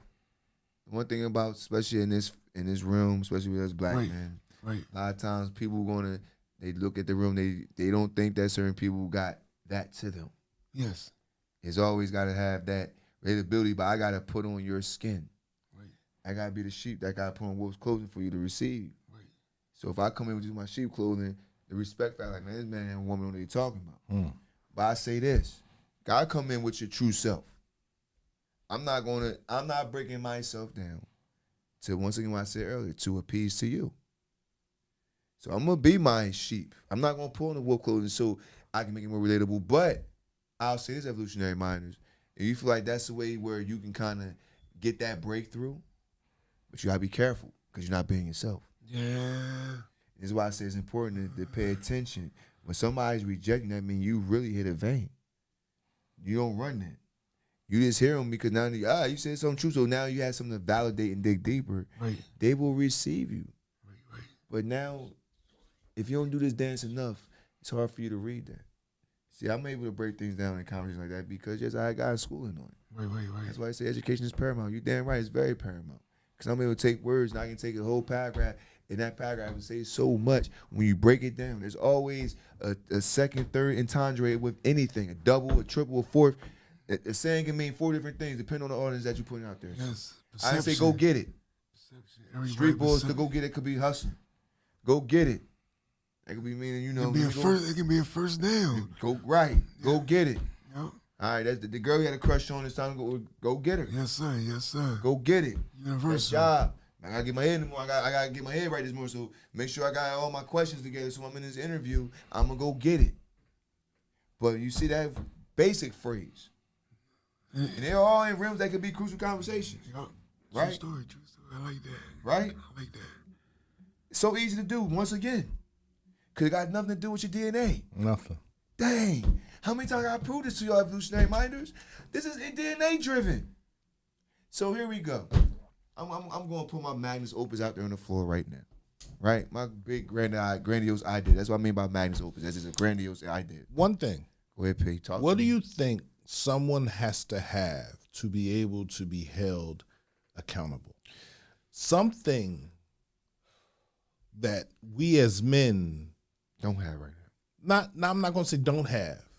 We don't want to say we need. Right? And because it kind of it leaves you feeling weak, Yes. right? The one thing that will help you see what you're doing wrong and where you're at. Okay. Right. I can. You want to say more than me. Go ahead. Right? rock Just out. one word. One word. One word. He want one word. This this sounds thing. like see evolution in mind. This is what we talk about. One You got word. So many things in one Right. word. One Go ahead. word. So you since you go ahead. Because and I just give me that one word. Okay. What's the one word that they all the common thread? Healing requires courage.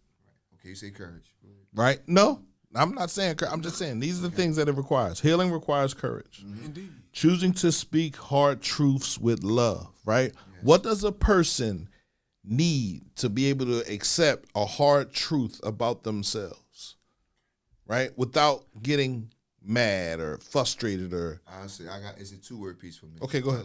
Go ahead. Mine is too. Go ahead. It's self-understanding. Right.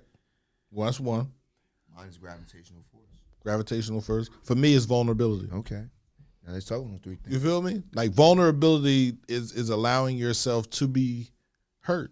Right. And allowing to hear the truth. And with the gravitational force, they're going to be drawn to you. Right. So you can be even more vulnerable. You have to be vulnerable right. to allow. Listen. It works to understand. To even allow gravitational force. You have to be vulnerable. And here goes gravitation. This is what I mean by gravitational force. Evolutionary minders. Gravitational force could be the person in the family that everybody is rooting for.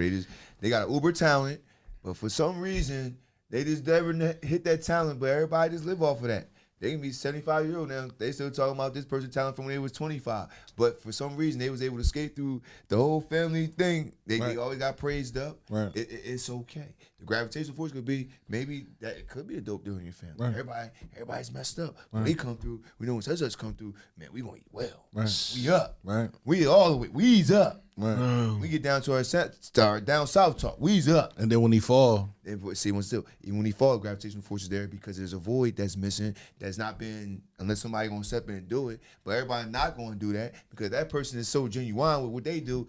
They already know everybody's ain't gonna do it because they're gonna do it to a level that nobody can reach. So then when they do get out, guess what? Is there gonna be a lesson learned? No, everybody can't wait for that gravitational force to happen again. Yeah. So everybody gonna appease. Here we go. Everybody gonna appease to that person on all their character flaws because they're chasing down that first high. but what if he comes home and he's changed? He did. He can't control the gravitational force.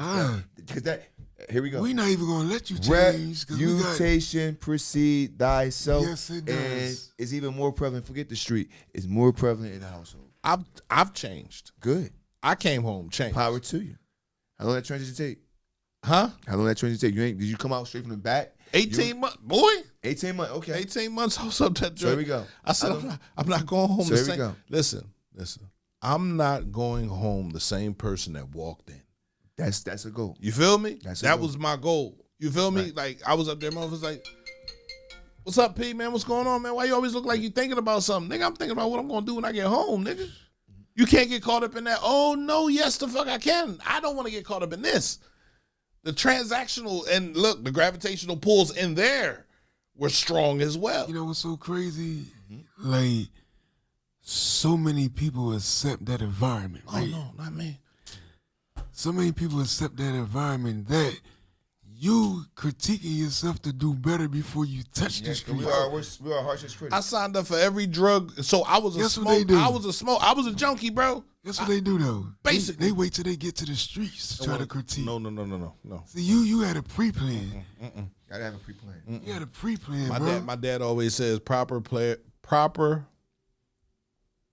planning prevents piss poor performance. Right. When I first got upstate, bro, I heard my father's voice, bro. There you go. Like he was in the room with me. You was about a dumb motherfucker. Wow. You feel me? And I'm looking out the window and not even paying attention to what I'm seeing. So when I was a kid, I sat in the Banneker and I remember asking him, can I go outside? Right. And he was like, look, you see them 3 young men right there? You go outside, you're going to end up upstate just like them, bro. I was a kid living in the Benjamin Banneker, looking out the 3rd floor window. You feel me? Now here I am upstate, looking out the window. Guess who I see outside? Yeah. Those 3 young men. No, those same 3 young men. Wow. Blew my shit, bro. Wow. Like I dumbass. I told you. I said, Sully, what you say? He said, nigga, I'm not talking to you. I swore I heard my father's voice in the room. That's your pop talking to you. You heard him. Bro. So from that, man, I hopped on the bunk, bro, and cried that whole time. I'm still in quarantine. We still in Graterford. I'm looking out and I see, I'm not even going to get to see them niggas, but I see them and I remember it and it just hit me right then and there. Like, And that was your change.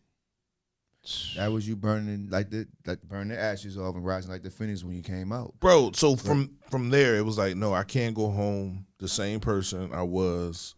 Right. So I my gotta go home question different. is, but you had magnetic force, I'm you had glad. gravitational force, Yeah, right? what you said.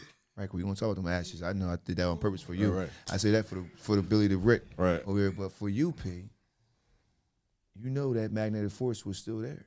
Right. Can we count? Even though you were changed, were the people in your family changed? No. They accepted you, but they wanted what they had before. No, not so much what they had before, because the person I was before wasn't the person I came home. But they wanted what from you. I ain't talking about you. Right. They wanted the superficial. They wanted the person that was count. okay with shit. That's Like, it. When That's I say all that count. when I smoked anything that burned, literally, I did, bro. They I wanted put that cocaine deli on my Santa weed. Claus. That's what they wanted. That deli Santa Claus. Yeah. So you Give- the changed man, but once again, Gift family buried. looked at you. No, you changed. Using that was your inner turmoil. I was able to be a Santa Claus, but I wasn't that giving because I needed more for Right. me. Right. I was an angry hustler early in my early. Right, like, right. I would rather take Right. than the hustle. You feel me? When I came home in 2008, I wanted to hustle, Right. and I could do it by myself. You feel me? Because I figured out, oh shit, I know how to do this shit. Right. I was just consorted with other things that didn't pay me. But you those feel things, me? Like, but those things that you did create the gravitational force within your family. yeah. Nobody was telling you. Listen, you know that people telling you stop. As you're accumulating all this and this is going on, you popping up, you doing things. Right. At some point, everybody got on a gravy train. Right. And we all have family members that's part of this gravy train. And once again, accountability is null and void. Right. Okay, we all use the drug dealer as an example. There's many other ones in the family too. Absolutely. You got the get by one. You got the one that never reached their potential, but Right. we just going to keep feeling sorry for him or her. You know, What you said about rising out with the ashes. yeah, rising up like a phoenix when you burn off the ashes. You got. It's funny, like you gotta almost kill yourself Yes. to recreate yourself. Think about it. Almost every plane, like just because you made it here, don't mean you stop. I can give you a good example. We can look. Anybody know about history when brother Malcolm X, before he became Malcolm X, he was in prison and he was talking to Elijah Muhammad through Minister Baines. Yeah. And he was writing them letters. One of the first things he said to what Malcolm heard from Elijah Muhammad when he met him was, he told him, like, we gotta cut your head off and replace it. Right. And with that, you still have the same body, but from the shoulders up, you astral planning. You astral planning across the board. Right. And with that new head, like P was saying, He might be, look, when Malcolm came back, that mind was so beautiful, it led to him being enlightened in other areas. Yeah. But the gravitational force, he was still red, Detroit red when he first came back. Yeah. He had to, here we go. He had to fully immerse himself into his new culture to get that off of him. What's so crazy, when he fully submerged, Problems. they ain't even like him. They didn't like him, but guess what he did with everybody? Guess what he did to the world? Even though everybody kept on fighting him. Thank you. Same thing that we're not doing in our households. He had no problem, Bro, feeling uncomfortable. Right, silly wabbit. Yeah. Silly wabbit, because he had no problem. My evolutionary mind Hold him feeling accountable. uncomfortable, and going back to last week's episode, holding him accountable to have the uncomfortable conversation we talked about. You know what I mean? There we go, fist bump my guy 2 times for the 1 time, on the 1 time to the 2 times. Listen, man. This is Revolutionary Mindz. We're going to evolve you across the board. We Hurt 'em. talking points. We're going to hurt them. We're going to bring it to you. Because all these talking points go hand in hand, but they never get dried out because there's a lot of ways to talk about these things. So today we talking about family dysfunction and why is it hard to, get past that proverbial hump of having the conversation. Why is it that we just keep on avoiding the conversation? How come the person that's receiving the message is so in their feels? We're in our feels. What's R&B singer that got the song called In My Feels? Was it Ari Lennox? I think, if I'm not mistaken. Get out your feels. Was it Queen Naja? We don't know. Najila, how you say her name? It's one of them two. Ari Lennox or Queen Naja. You're in your feels. Could it be Coco Jones? I don't know. But the society that we live in today, I keep joking about this cancel culture.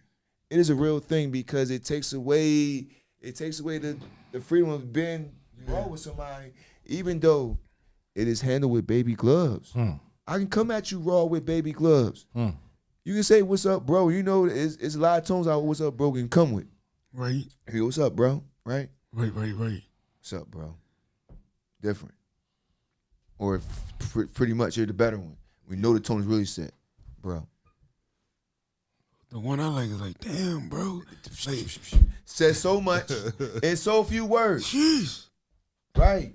That one right You there. gotta know how to deliver your message in so few words because a distracted, distorted mind that's dealing with dysfunction that has been unrequited over a period of time has the mind and attention span of a 5-year-old. I repeat, when that mind is clouded, foggy, distorted, contorted, whatever, manipulated, all of that patience and virtue that they instilled and built over time, when they're approached with those uncomfortable conversations and dealing with dysfunction in the family and trying to stop all that, that same grown ass man or woman revert to the 5 to 7-year-old. That you got to constantly, yo, you paying attention? Paying attention? Do I got you? Got you? Are you here? That alone is, here we go, I'm going to use a word. It's a word that one of my siblings will love me to death for this. And I know you out there listening, twin. Draining. It is draining. It's like somebody came in and just took the life force out of you because every time you go in that room with that person, it is such a mental jousting that you feel numb. If you pan in closer and see how I'm just taking this in, Evolutionary Minders, how that transition when you go in the room that's so physically and mentally exhausting that just leave you hopeless and trying to figure it out. And it also changed the way you think. Because your mind started questioning, what the hell you doing? Did I just do something wrong? I thought I was doing something right. Yeah. So to question yourself as a person, and the way you approach ish. And that's why I say it's a responsibility to have these conversations, because if we want to break the cycle, you have kids, I have kids, you have kids. You have a clan, I have a clan. Right. They walking right into that. Somewhere along the line, we're not going to be there to guide them with these things. That's just the evolution of life. As we blaze the trail, we're going to turn to ash at some point. Yeah. So guess what? While I'm here in the physical, best believe we got to sharpen these irons up put as much fire and stokes in the fire as we can. And doing the things we need to break up those generational, like they call them, barriers. Because as long as we've been dysfunctional and not addressing that dysfunction by having conversations where somebody can take it as constructive criticism versus a personal attack on them as a person or on their character. We already know nobody trying to shine on nobody. It's all from love. But for some reason, it seems like when we're celebrated, we always understand that the message being disseminated, right, evolutionary minders, is from love. But when it's not stuff that we want to hear, we automatically go into the negative. That's crazy. It's crazy. So I'm going to say it's evolutionary minders. We were just talking about family and the dysfunction of it. We'll get more into that as we dive into it even more so, because that's something that we can talk about every day as well. But as usual, you notice how these talking points, they're common, but they're not. You can just keep snapping it back like a rubber band and keep going back like a boomerang to the first point, but also toss it back, come back to the point that we made this week. It's all tied together. It always. Because if you hear it, it's a lot of tension of accountability that come into all this on both sides. Yeah. Accountability is not one way, folks. Can't keep on saying I'm holding you accountable. I'm holding myself accountable for you as well. Yes. Maybe we say that message, that might mean a whole lot more than just I'm holding you accountable. I'm going to jump in the foxhole with you, man. We in this thing together. Yeah. Same thing with these conversations with dealing with the dysfunction.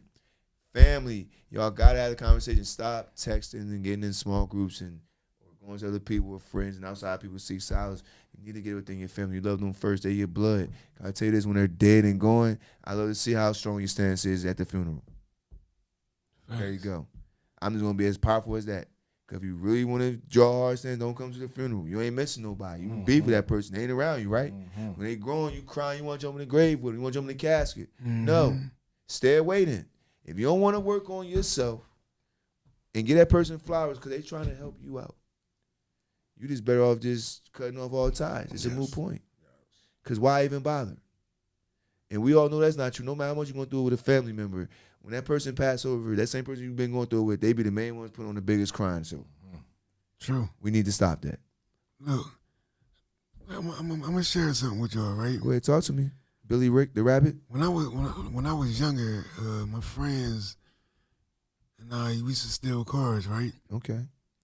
Grand Theft Auto style or New Jersey Drive style? Chester style. Oh, shit. That's another link. So right. One night,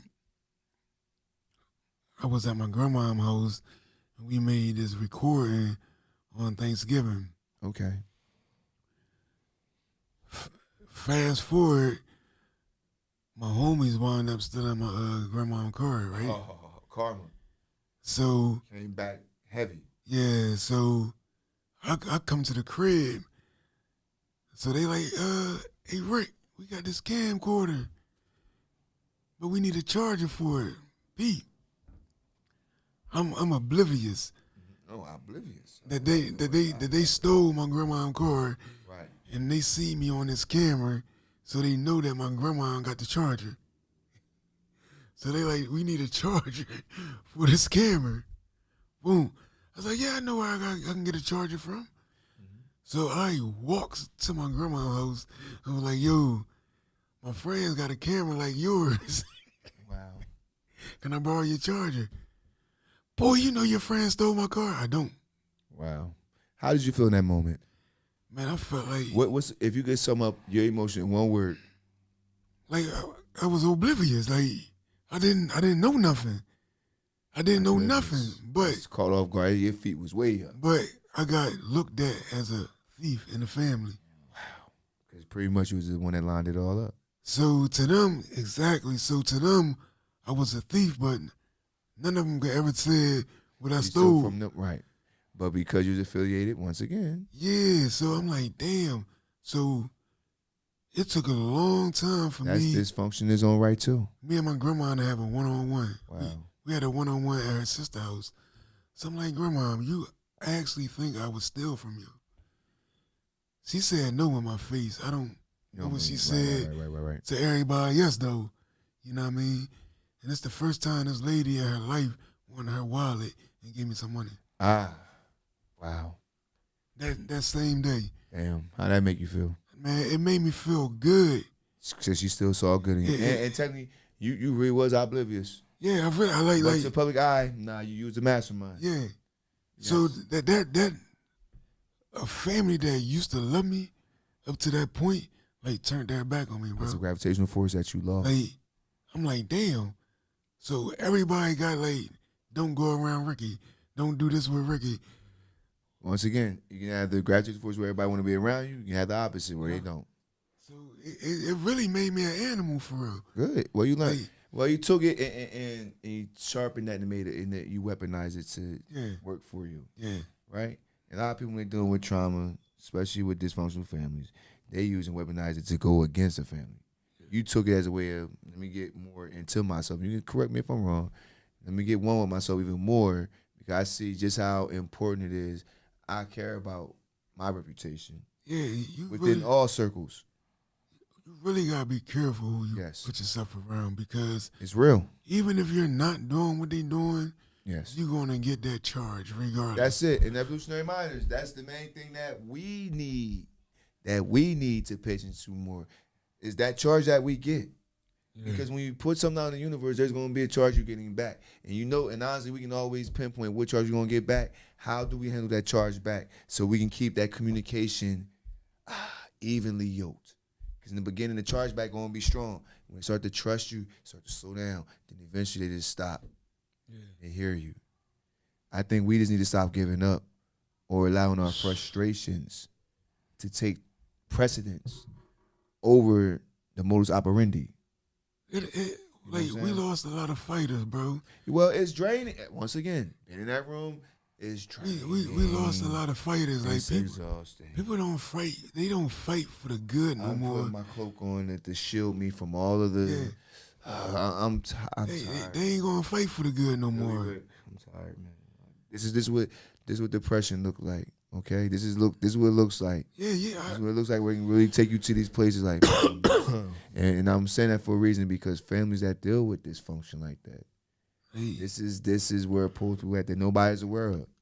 They pull people into these rabbit holes, and all of a sudden, now they claiming bodies within their own family, catching bodies in their own family without shooting them. This my question to people like, how you doing? I don't say right. You don't be specific. No. I do. I say.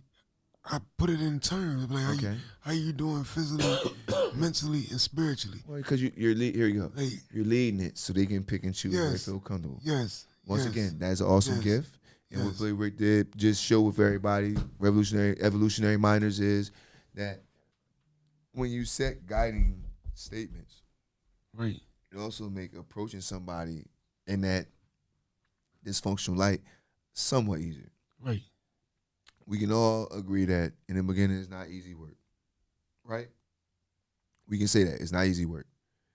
And we know that the more we try to dig, we might be let down. We might have the door set in our face. Right. Yeah. Get away from me, right? Yeah. Or even worse, they ain't gonna give you a conversation where they trying to fight you, but it's getting kind of heavy. Or it's where emotions is flying. It's like what I used to get was oh, you think you're better, right? And a lot of it took me a minute, but not a long time. But it took me a minute to understand. Yeah, I am better than when I used to be. Damn right. You understand? Well, here we go. It should never be looked at as putting down. When somebody say that, even in their most angry moment at you, they tell you the truth. They're telling you in their own words, damn, you are better. That's what I'm saying you personally. I know. And you know what? I can't believe you even saying stuff to me now because before you wouldn't say that to me. So yeah, I'm hurt a whole lot more because I'm not used to this new version of you. So maybe here go the clue then. Maybe everybody needs to evolve their mindset when it comes to engaging with communication with people who they are vulnerable to. Yeah. Because we can't be stuck in how somebody communicated with me 10 years ago. No. So much life has happened in between that and so much space that, let's be honest, we can't get out of it. The truth of it, this yo, this is crazy. Like talking to me at 18 and talking to me at 21 was different because at 18 I didn't have a child. At 21 I did. And I tell you, that kid definitely changed your mindset. Yes, it did. It made you say, this is a reflection of me, and if I'm not going, look, nobody's going to be perfect, but anybody going to become close to perfection. If I'm heavily flawed when I'm living with my transgressions and past mistakes, right? Now I have my child here, my namesake, my kid. My kids, at least I knew for them is show them how to move in the world, which is jaded. Yeah. And unfortunately, jaded comes from home first. So as long as you're doing what you're doing, that's a great example that you're doing to your kids. You're prefacing how to move. Right. And even without them saying it back to you and repeating it, they're going to respond in the outside world in that light. Even when they're dealing with people who they got to have that uncomfortable conversation because that's part of what's ingrained in your fabric. Right. I do the same thing in my household.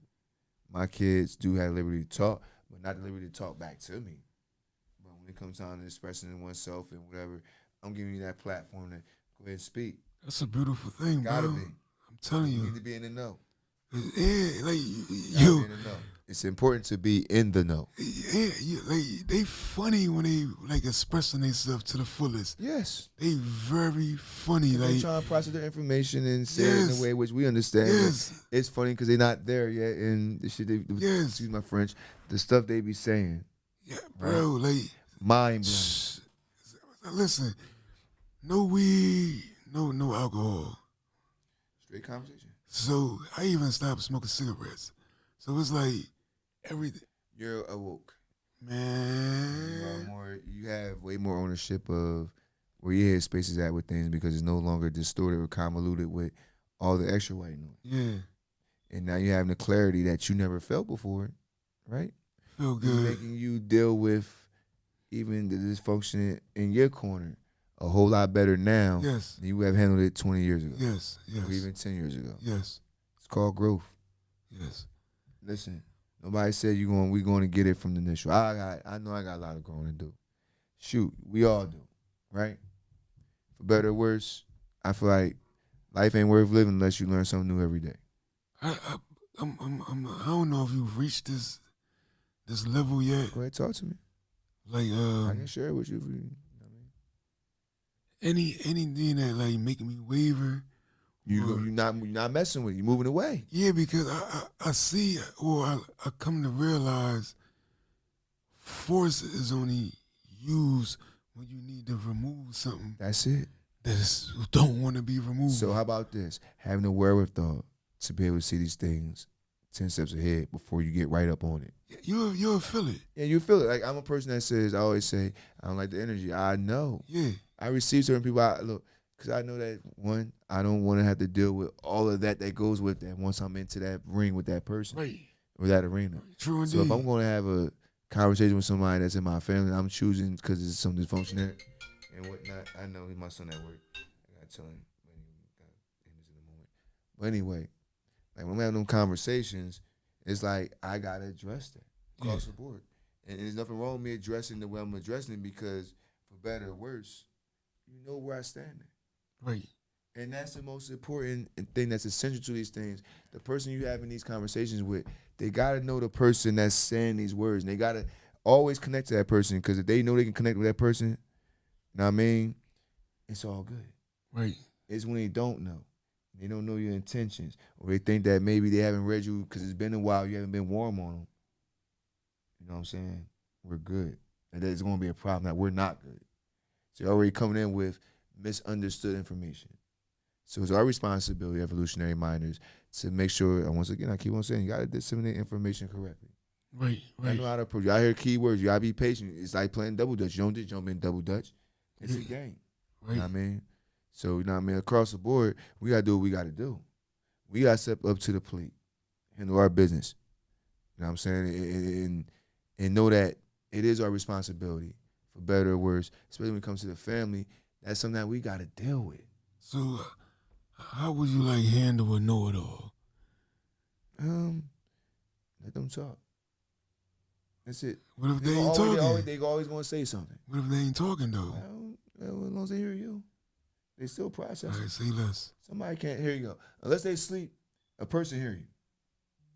Gotcha. FBI is still training people up. You know what I mean? To kind of not spill the beans after all these trials and tribulations. Right. You want FBI trained. Dig me? Black ops, Marines, those special force guys, they are trained up to what you call it.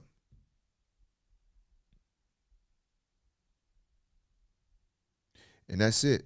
So at the end of the day, it's like, we got to do what we got to do. No more, no less. And when it's all said and done, hey, this is where we at now. But it's a responsibility and something that we got to uphold no matter what. So back to everything we have talked on the show today is family dysfunction, how come it's hard to talk to your family versus going on the outside, which everybody do. We resort to that a whole lot. And, just pretty much breaking down the information for what it's worth. So like I said, this is something that got legs on it, so we're not going to go all deep into it today because we can keep going and going and going. But we will revisit this topic a little bit more the next time we are on the air. This is to let you all know. We do appreciate all of you evolutionary minders coming on the show, tuning in, listening. I hope that we gave you some good food. I know there's some key points here that we all learned in today's episode as far as the approaches that we take when we're having these conversations, especially with the ones that we love and adore the most. Because I'm here to reiterate and restate for everyone, we all can agree that these conversations not to go at anybody. We understand that it's very difficult to have these kind of conversations because there is a lot of weight on these conversations. Mm-hmm. And with that weight comes a big burden on whoever is brave enough. I'm going to give it to whoever is stepping in that arena, family members. You are brave. Because guess what? Everybody in that family is not knocking at the door to kind of uplift that person that needs to hear that uncomfortable conversation. Nice. Or they all not there when there's a lot of dysfunction going on that we all know that we all share the DNA code and we trying to break this generational bad health when it comes to that piece. And then finally being able to take the information and synthesize in a way in which nobody feel like we're personally being attacked. That's it. So nobody can be personally attacked. And when the smoke clears, it is all good. I might not like what I hear. I might need a few days to process what has just been thrown on my lap. But best believe I'm going to respect you and love you even more. When I had that moment of clarity, when I'm out of my feelings, I'm sorry, Ari Lennox, I'm going to keep on saying out of my feels, right? Like, wow,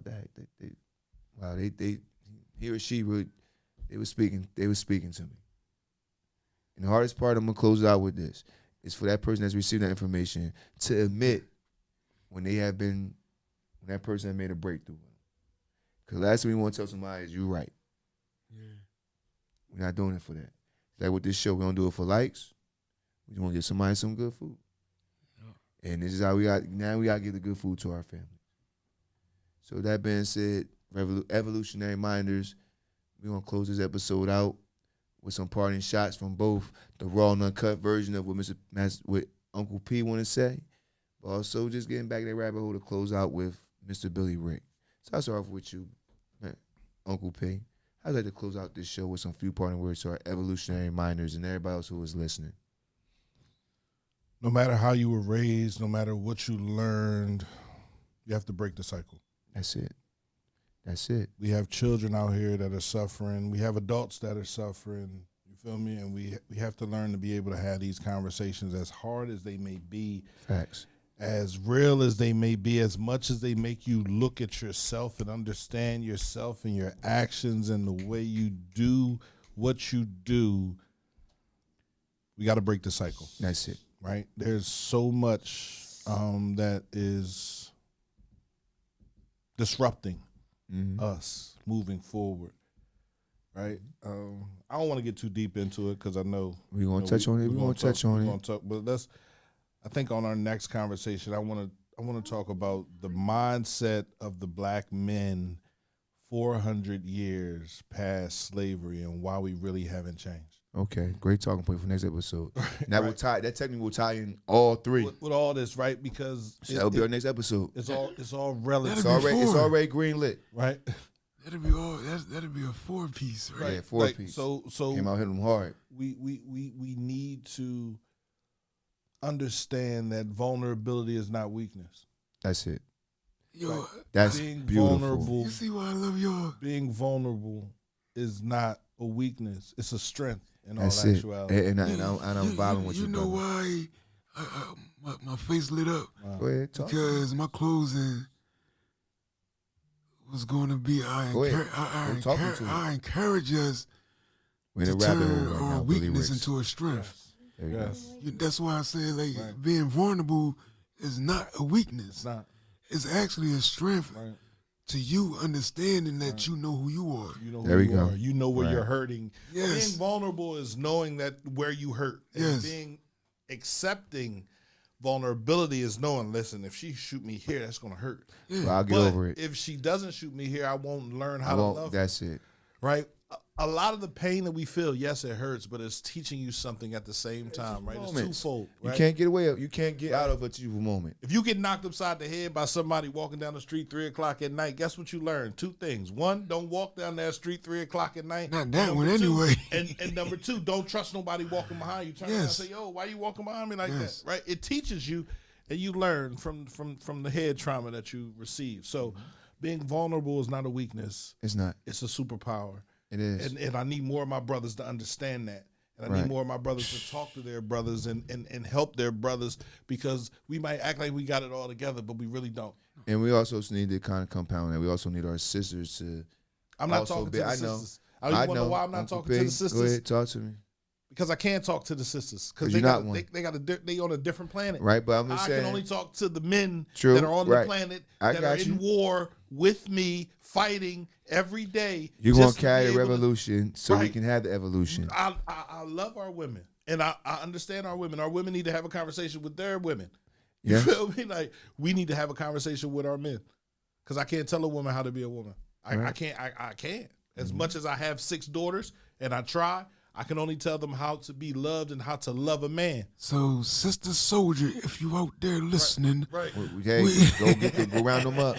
There's some out there, Sojourner Troops out there, all that. Yeah. And I'm just gonna close out by saying, just compound on what Uncle P said with knowing and understanding yourself. I think that's a very important Very. character trait to have, very, because you cannot be putting out information into the world and you don't have a clue of who you are.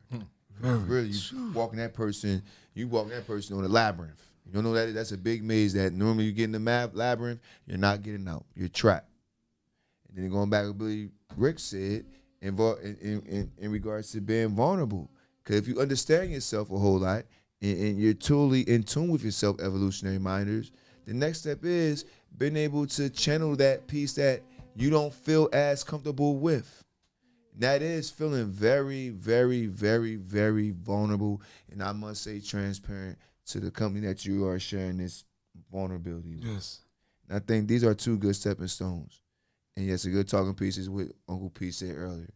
So with that being said, evolutionary minders, I'm going to tell you all, thank you for tuning in today. I am the good brother. Okay, that's my name, the good brother.